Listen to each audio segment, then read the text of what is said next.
Saya tidak punya akun YouTube, saya tidak punya Facebook, saya tidak punya IG.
Halo, selamat malam semuanya. Selamat malam, selamat pagi, selamat sore, selamat siang, boleh lah. Selamat teman-teman Bapak Ibu sekalian lagi nonton. Kembali lagi di Pojok Helena. Pojok Helena itu sebuah podcast membahas dari hal yang biasa saja sampai yang luar biasa. Kembali lagi bersama kami di suasana yang berbeda pada malam hari ini. Kita sedang ada di alam terbuka, tepatnya di daerah Tanjung Lesung, daerah Banten nih Bapak Ibu. Ada dulu semua ya teman-teman saya ya. Ada yang lagi ngurus kerjaan, ada yang lagi ngubungin pacarnya, ada yang lagi pokoknya banyak hal deh. Salah satunya ada yang lagi nunggu gajian. Tanggal 25 masih bekerja. Kasih. Ini kayaknya nggak mau ikut podcast apa kayak gimana sih nih? Gimana nih? Coba tolong ditaruh dulu handphonenya, ditinggalkan dulu kesibukannya. Sibuk, semua juga sibuk. Tapi ada kalanya harus istirahat dulu lah sebentar. Tolong ditaruh. Saya sekolahan aja ya diatur kita. Bukan diatur, pastor. Me time, Bo. Me time. Itu sendirian, bukan lagi rame-rame kumpul begini. Ya kita juga rame-rame sibuk sendiri, Bang. Itu, Bang. Mau baca buku udah ada e-book, Bang. Semua ngeliatin layar. Ya, ngobrol dong kita. Ngeganggu kita mau ngapain? Kita sedang asik. Pastor sedang asik, teman-teman sedang asik. Saya juga asik sama kamera. Sudah kita Jangan balik lagi. Kita asiknya bareng-bareng karena kita lagi bersama. Oke. Berarti beda lu megang HP. Sama-sama. Lu bertobat ya, Sla. Siapa? Ini paling susah bertobat, kita cemplungin ke laut. Komentar dari sini nih. Iya. Kita baptis lagi. Iya, benar. Terus maksudnya apa ini? Yalah pastor, masa jauh-jauh dari Karawaci ke sini bisa masing-masing. Kan medsos gue Banyak yang ini bikin message. Oh. banyak yang nyari nih Pak Irsan. Iya, message aja. Dia lagi ngapain? Oh, lagi ngapain? Gimana? Saya lihat kayak ABG kalau kayak gitu. Sudah makan belum? Enggak. Jadi rupanya memang dalam kehidupan kita tidak bisa terlepas dari dunia digital ya. Betul, pastor. Dimanapun, kapanpun, siapapun bersama dengan dunia digital.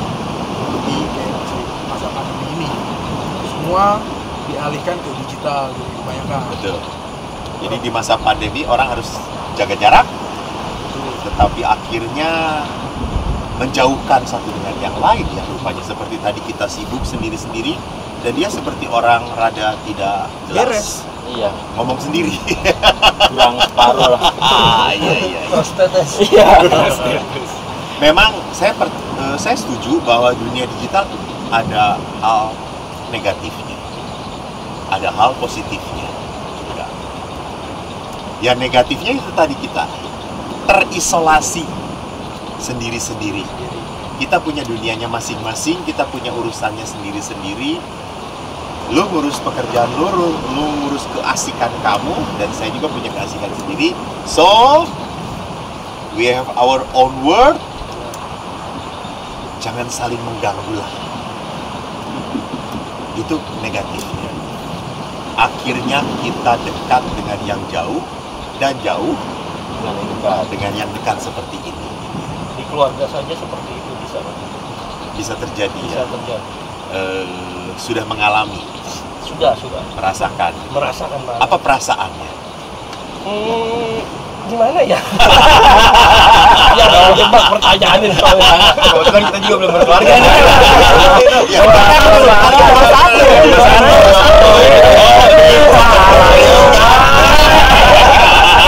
Makanya jangan bohong. Sini jauh-jauh buat ngecengin gue. Belum berkeluarga, nggak akan berkeluarga, belum. Jadi kan sharingnya bagaimana sharingnya gitu. Emang dalam keluarga juga sering terjadi seperti itu. Ya sering ya. Ya, Masing-masing sibuk apa dudunya sendiri. ya.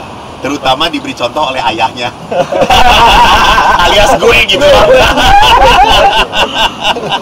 Ya tanpa disadari sih, Ah, Pak. iya, betul. Tanpa disadari. Akhirnya pada saat saudaraku ini merasakan bahwa loh kok kita sendiri-sendiri ya gitu ya. Apa perasaannya? Ya kadang suka heran aja sih, gue masing-masing pada sendiri nih. Yang satu nonton drama Korea, satu baca resep makanan. Kalau saya sih selalu nonton korbannya Pastor Eko Wahyu. Bisa. Pasti bohong.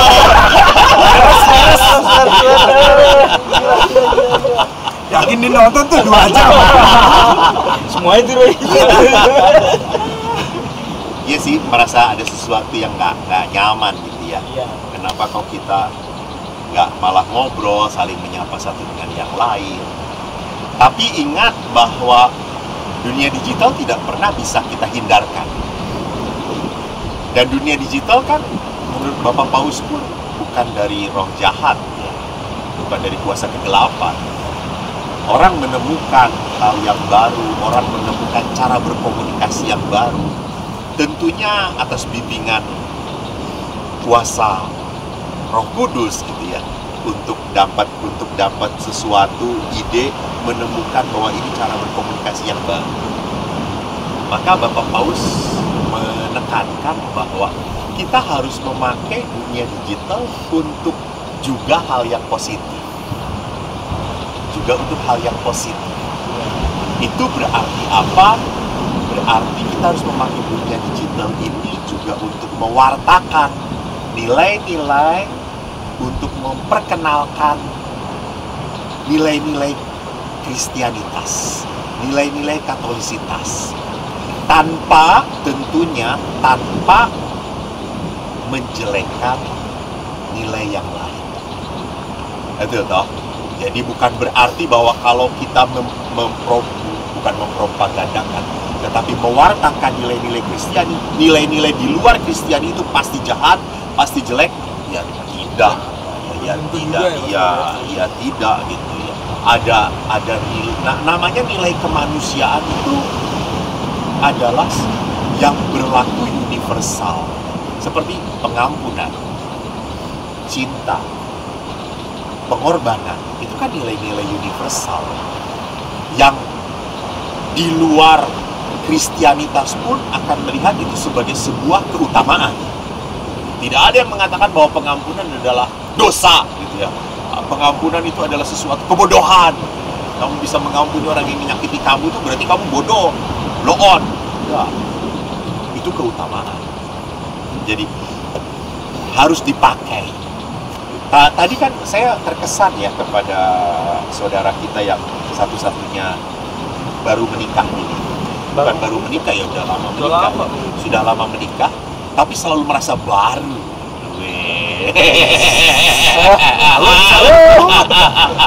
Orang tadi baru datang juga, Mam. Baru nyampe nih.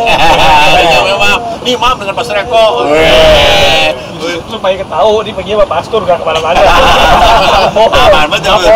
Makanya istrinya pun tertawanya suka cita karena perginya dengan pastor. Benar. Nggak tahu malamnya kemana gitu ya. Gue kan tidur, dia kan sendiri gitu ya, nggak bisa memperhatikan. Saya kagum tadi dengan Bro Irsan yang mengatakan bahwa wah, saya ini sedang sibuk loh nontonin khotbah, nontonin pengajaran. Apakah ada sesuatu yang membuat nilai plus kalau ngelihatin entah itu YouTube, entah itu TikTok yang bernuansa Katolik gitu ya? Bukan saya aja dong. Bukan hanya. Menurut saya, Saudara Timo juga pernah menonton. Iya juga Bang ya. Nonton dia, apa dia?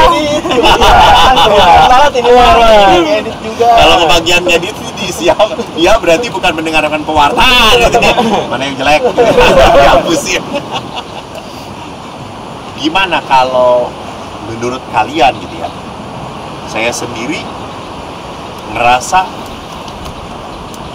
bangga, bahagia. Banyak orang akhirnya makin tahu, oh, tradisi dalam gereja Katolik itu kaya sekali ya. Setelah nontonin YouTube-nya dari Romo ini, Romo itu, Romo yang segala macam, dan mereka merasakan bahwa baru sekarang ini kita semakin mengenal tentang kekayaan dalam gereja Katolik. Itu sih yang saya dengarkan. Kalau dulu memang jarang sekali ya konten-konten mengenai rohani Katolik. Sangat jarang sekali. Pas masuk tuh ya Pastor Eko Wahyu trending ya. Iya. Nah, ngetik Romo aja tuh di YouTube munculnya Romo Eko Wahyu. Udah nggak ada lagi Romo lagi. Sampai sudah set gitu. Makanya ngetiknya jangan Roma. Gue. Keluar ke bola. Tapi itu Romo YouTuber bukan? Bukan. Saya bukan YouTuber. Saya adalah seorang Romo. Nggak punya akun gini. Kalau YouTuber itu kan mempunyai akun YouTube. Romo ada ya? Tidak punya. Saya tidak punya akun YouTube, saya tidak punya Facebook, saya tidak punya IG. Bukan berarti saya anti, ya, tidak. Tapi nggak bisa. Nggak ngerti. Jadi ini juga bisa, kan ini langsung keluar dari Pastor Eko-nya nih. Mungkin di luaran ada penipuan atau apa yang mengatasnamakan Pastor Eko, berarti kan itu nggak punya semua ya. Oh, Pastor iya. Eko nggak punya semua ya. Benar, Betul kan? benar. Ini sisi negatif juga dari sebuah dunia digital ya. Ya. Langsung nih keluar Minta pulsa. Pastor minta pulsa, ya. Saya sih tidak pernah minta pulsa. Saya selalu minta sumbangan untuk sebuah gereja. Jangan diomong Pastor. Ini nanti caranya seperti ini. Ini kata J. Nanti minta sumbangannya. Ini Mas Reko loh, minta sumbangan mau bangun gereja. Bukan pulsa lagi. Benar saya tidak punya. Maka saya kaget pada saat ada beberapa orang yang mengupload khotbah saya, ekaristi saya. Ya saya tidak pernah merasa terganggu ya, selama itu menjadi sesuatu yang bermanfaat, memberi nilai lebih bagi iman saudara-saudariku, ya it's okay. Ada beberapa orang yang Pastor harusnya dapat uang, dapat ini. Saya dapat hidup dengan sukacita. Haleluya. Bisa bersama Komsos seperti ini. Haleluya. Dengan orang-orang yang gak gampang seperti ini. Benar. Saya gampang kok Pastor. Saya sudah bahagia kok gitu ya. Saya sudah bahagia, saya sudah sukacita. Menjadi nilai lebih bagi saya adalah, nilai kepuasan bagi saya adalah bahwa orang-orang merasa ada sebuah pemantik iman, ide-ide yang membuat mereka mulai bersemangat. Saya pernah, benar ini terjadi, saya kaget juga. Waktu itu kami, para pastor, sedang rekreasi bersama. Satu angkatan. Waktu itu Monsinyur belum menjadi seorang uskup, teman saya tidak perlu sebutkan namanya gitu ya. Lalu kami rekreasi bersama-sama. Tiba-tiba ada seorang bapak mendekati saya. dan berkata, Pastor Eko ya. Saya kaget, saya tidak kenal Bapak itu. Lalu saya berkata, iya Pak, Pastor terima kasih ya. Oh, kenapa Pak? Gitu. Karena saya belum pernah bertemu Bapak ini, saya rasanya belum pernah mendoakan Bapak ini, gitu. Lalu akhirnya, boleh saya bicara sebentar? Oh silahkan Pak. Dan kami berdua gitu, memojok. Dan dia berkata, Romo, saya pernah putus asa sekali dalam hidup saya. Saya ditinggalkan oleh istri saya, anak-anak kunci saya. Saya tidak tahu apa, kenapa sok seperti ini. Sampai satu titik, akhirnya saya ingin mengakhiri hidup saya. Saya sudah tidak tahu. Saya sudah tidak kuat. Saya tidak punya arti lagi hidup saya sebagai seorang suami, sebagai seorang ayah. Namun pada saat saya malam itu membuka YouTube dan muncul renungan dari Romo, saya mulai terpikir kembali. Ini bukan cara yang baik dan benar untuk membereskan masalah saya, kasus saya.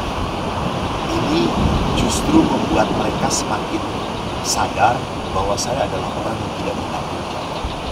Akhirnya saya urungkan niat itu. Terima kasih ya syukur kepada Allah. Akhirnya saya pada saat itu juga mendoakan Bapak. Ya ada secercah demi secercah pengalaman-pengalaman di mana orang merasa tersentuh. Saya yakin orang-orang lain pun tersentuh oleh gaya bicara, gaya renungan, dan isi renungan dari setiap pasien yang berbeda-beda. Itu kepuasan. Itu saya pikir ya terima kasih Tuhan gitu ya. Kalau saya boleh melakukan ini, kalau kau boleh melakukan hal yang besar melalui kami saya. Itu. Jadi tanpa perlu saya punya akun lalu dapat AdSense duitnya, sehingga saya bisa mentraktir. Saya nggak punya akunnya pun masih bisa mentraktir. Tidak ambil dari kolektor, tidak. Salut. apalagi jadi YouTuber ya, udah terakhirnya lebih hebat lagi kan. Ini masih jauh nggak ada. Nggak ada. Asli ya. Tapi masih kan mau Facebook punya mau Enggak, IG. enggak punya. Oh jadi hati-hati juga ya mungkin buat yang mungkin ya. Saya pernah dapat tuh SMS messenger dari Pastor Eko Wahyu OSG. Lagi dia minta bantuan, kita lagi pelayanan daerah mana saya lupa. Bisa nggak tolong transferin? Hati-hati juga ya. Yang dipastikan Pastor Eko itu tidak mempunyai akun sosial media apapun. Maka di sini pentingnya memakai dunia digital secara bijaksana. Tadi bijaksana. Kita pada saat sibuk sendiri, pada waktu saya sedang membuat renungan tadi itu. Membuat renungan dihentikan oleh kuasa kegelapan. Enggak, dia menggelap kok pasti. Emang dia gelap ya? Emang. Ya betul gitu. Harus bijaksana. Artinya kalau saya sedang berada dengan orang lain, saya harus peka. Ya itu tadi, peka bahwa teman saya ini, saudara saya ini butuh ngobrol bersama-sama. Itu kebijaksanaan yang pertama, itu adalah kepekaan. Sehingga jangan sampai benda rohani lagi. Habis kadang-kadang juga orang baca Injil lalu dicium Injilnya. Tapi enggak HP-nya maksudnya. HP-nya. Ngomongin Pastor. Ya kan Injilnya ada di sini, coy. Alkitab. Ya, jadi memakai benda ini secara bijaksana pertama adalah peka. Jangan sampai alat ini membuat kita ngeblok. Saya punya dunia sendiri, saya tidak mau, jangan sampai. Kenapa? Karena manusia sejak awal diciptakan oleh Allah untuk bersosialisasi, bukan asosial. Lalu yang kedua juga bagi saya, bijaksana itu berarti apa? Saya harus berani untuk kritis kritis itu tadi tidak langsung menelan berita-berita. Kan belum tentu ya yang dia menurut gereja Katolik ini loh, orang ini punya apa latar belakang pendidikan tentang iman Katolik, benar atau tidak? Kan kalau buku-buku sih yang sesuai dengan ajaran agama gereja Katolik kan selalu ada Nihil Obstat, Imprimatur. Sedangkan di dalam YouTube, di dalam IG, TikTok atau Facebook kan tidak ada gitu. Jadi setiap orang jangan-jangan mengatasnamakan gereja Katolik lalu membuat sebuah aturan gitu. Saudara-saudara, dosa loh menurut gereja Katolik, dosa kalau di dalam gereja itu menguap. Mantap nih. Kasihan teman-teman saya. Gua lihat dia pada saat ngerekam juga. Padahal kita merekam pakai masker. Lah, kan kelihatan dari wajah. Wah, bisa dibohongin. Ini terbuka, ini mengecil. Iya ya, kalau menguap nggak mungkin. Jadi itulah kita harus kritisnya apa? Saya harus check and recheck tadi supaya tidak tertipu.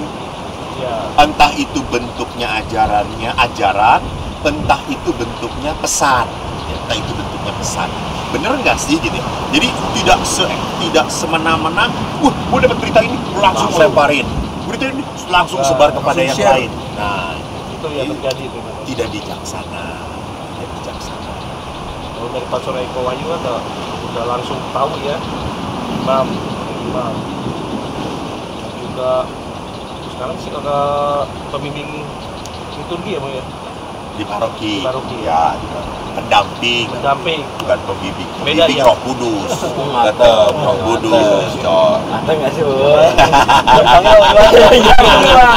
Ini Bang. Bang ngomong dulu dah, silakan. Apa jadi minder? Gimana dari yang muda juga ini? Kan yang muda yang jagoan dunia digital ya. Bagaimana melihatnya orang muda? Mungkin kalau saya sih Mas ya, kalau ketika awal-awal pandemi kan semuanya langsung ke online, bisa sempat online. Nah mungkin ya untuk saya, umur saya sendiri mungkin pertama kali bisa online ya beberapa tahun lalu itu. Terus saya juga merasakan aduh saya nggak dapet nih pewartaannya, nggak dapet apa yang biasa saya lihat langsung, tapi ini melalui layar kaca gitu pasti kan ada jarak. Iya, ya LED boleh, AMOLED boleh, terserah dah. Terus kan Bisa kalau ngobrol dengan tukang dagang. iya, orang dodok nih. Proksi. Terus pasti kan, aduh, kayaknya nggak dapet nih yang saya rasa gitu untuk pertama kalinya. Terus ya mungkin ketika saya ngalamin itu, saya berusaha untuk memahami. Saya harus bisa menerima juga nih dengan kondisi seperti ini dan harus menerima pewartaan melalui digital, terutama YouTube ya, karena kan live streaming di YouTube. Pertama nggak kena sebulan, 2 bulan nggak kena. Bayarnya nggak kena. Makanya dia mau tugas. Akhirnya saya merasa nggak kena nih ya kan. Ya itu menurut saya itu ya menjadi kekosongan saya sendiri juga pas itu. Terus akhirnya ketika udah bisa sempat offline, ketika saya datang, nah ini yang gue cari selama ini. Tapi semakin agak lumayan karena udah terbiasa berbulan-bulannya apa online itu, Jadi biasa lagi. kayaknya nih enakan online nih, udah lumayan bisa menyerap pewartaan via digital gitu kayaknya. Bisa sambil makan keripik juga. Iya enggak, kalau itu enggak mungkin mencerminkan. Bisa, Bu. Coba tolong komen itu jangan dari pengalaman pribadi. Lain lah ya contohnya. Itu sih maksud kalau yang menurut saya untuk seperti di awal-awal yang kita pertama saya sih nggak bisa menerima pewartaan gitu. Namun lama-lama menjadi edik ya. Iya, Ada sebuah ketergantungan juga, benar. Kan. Itulah sebabnya kenapa akhirnya sekarang dikembalikan lagi kepada gereja. Dan memang usaha untuk mengembalikan misa aktual kembali ke dalam gereja secara offline itu nggak gampang loh. Banyak orang yang sudah mapan dengan misa online, ya itu tadi gitu ya, bisa nggak perlu dandan, nggak perlu kena macet, apalagi di paroki kita atau ya nggak perlu ngantri untuk masuk ke gate-nya, nggak perlu susah sudah datang dengan ngeklek bela rasa. 5 menit sebelum mulai masih bisa. Iya, Pas khotbah juga bisa. Nggak bisa kalau itu nggak bisa. Kayaknya gitu. Kalau gue masih penting 5 menit sebelum mulai kita udah selesai. Untuk misa online kita jangan komen dulu. Jadi saudara-saudaraku yang terkasih, rupanya teman-teman saya ini bukan orang-orang baik-baik juga. Tapi saya mau nanya Pastor, ketika mungkin ya gereja Romo menetapkan ini harus ada misa online, dari pastor sendiri gimana nih? Pada saat harus misa Iya, sendirian gitu iya, ya. misa sendirian. Biasa Ya, ngeliat ngomong, umat ya, ya. cuma ngeliat orang konsol gitu. Dari pribadinya pastor itu. Saya secara pribadi memang menjadi aneh gitu ya, aneh. Tapi ya karena saya melihat perayaan Ekaristi itu adalah sebuah perayaan, bukan sebagai sebuah semata-mata upacara gitu. Kalau upacara kan akhirnya berjalan begitu saja. Tidak, walaupun sendiri saya berusaha sih untuk menikmati, merasakan, mengalami. Hanya memang pada saat doa gitu ya, ada ajakan, tidak terdengar suara umat, ya aneh juga gitu ya. Lama-lama bagaimana? Ya tetap aneh gitu ya. Gak nyaman. Ini bukan sebuah perayaan gitu. Kan aneh tau kalau kamu ulang tahun sendirian gitu, happy birthday to me gitu. Iya, biasa. Iya bang. Hidup dalam kesendirian. Jadi ya seperti itu gitu. Tidak merasakan sebuah pesta. Ini pujian, rasa syukur. Maka waktu Natal kemarin ya, saya kena lagi gitu. Natal kemarin ada pemandu lagunya, ada para petugas liturginya, umat sudah menyanyikan lagi lagu-lagu yang memang harus dinyanyikan. Kita perayaan lagi. Kita ada perayaan iman. Kan pada saat Ekaristi itu adalah kita merayakan iman. Jadi memang saya tidak nyaman. Tetapi bukan berarti saya kehilangan rasa sakramental. Saya jaga. Saya tidak mau perayaan Ekaristi hanya menjadi sebuah upacara begitu saja yang dilakukan karena sebuah selebrasi, bukan. Ini adalah perayaan iman. Saya berusaha untuk menghayati dan menyadari Allah tetap memberikan berkat kepada orang-orang yang mengikuti secara virtual. Ada sebuah kesaksian dari seorang bapak. Saya juga kaget. Si bapak ini seorang karismatik, lalu karismatik itu membuat sebuah acara bangunan rohani secara virtual.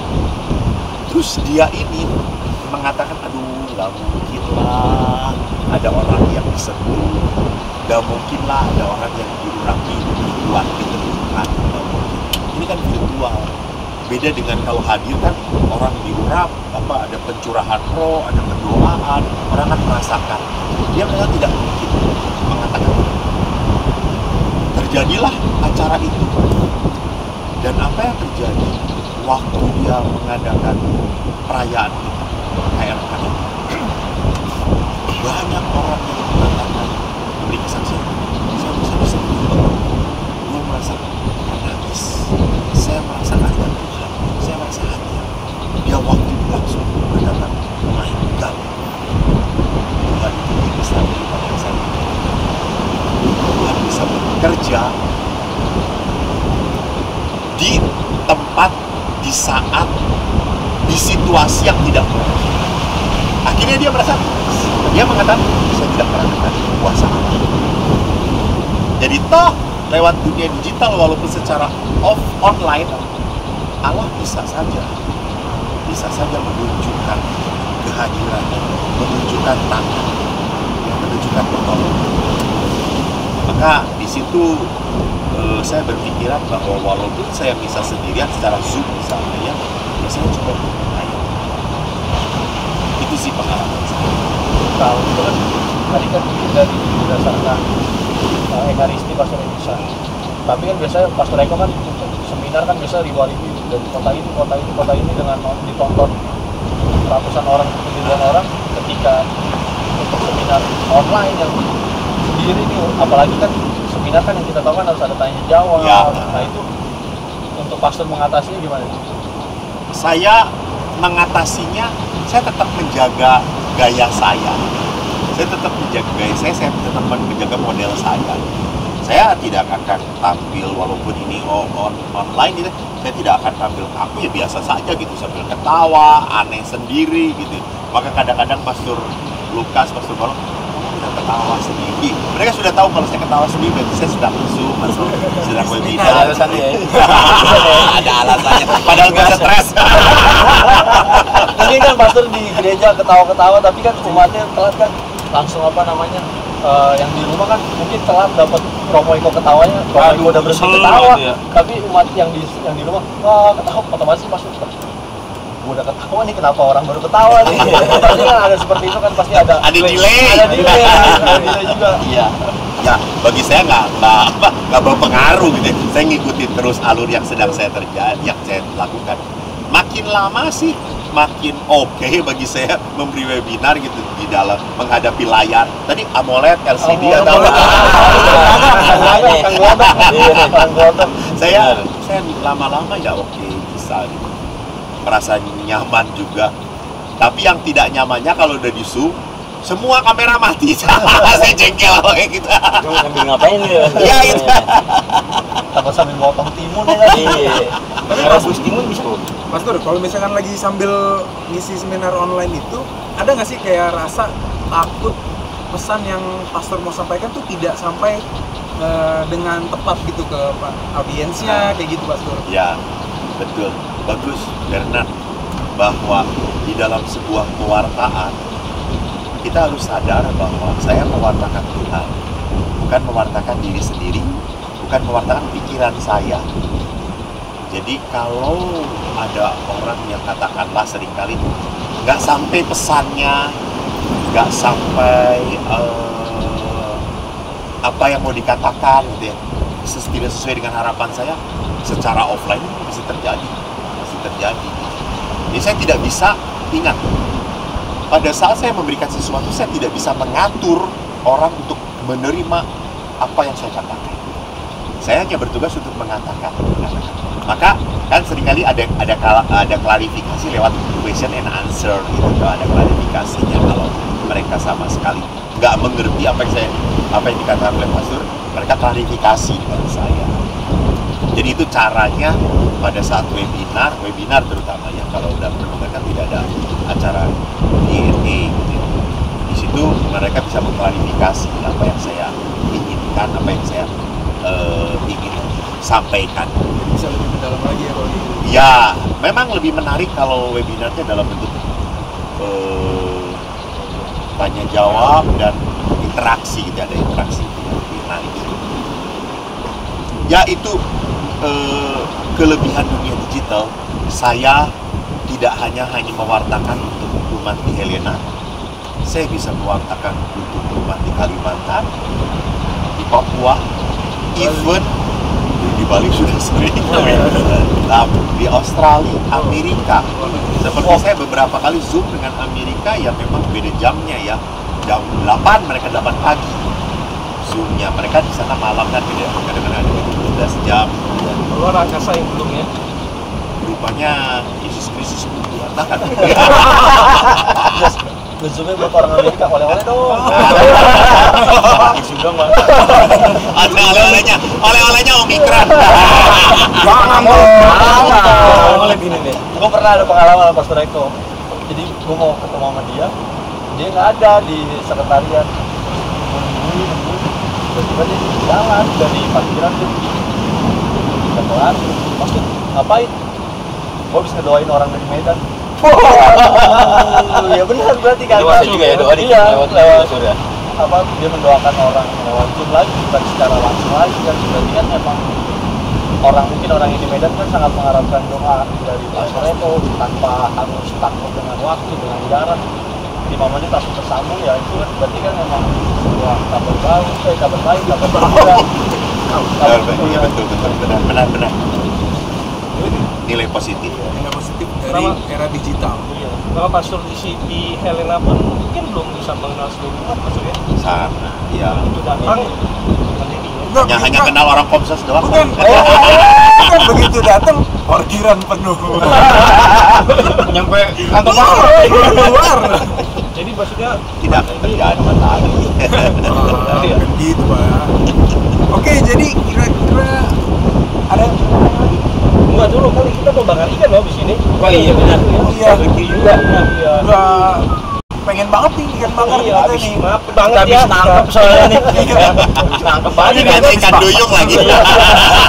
Besok nanti ke pantai Bu. Kedua sama Rias. Iya. Benar. Susah.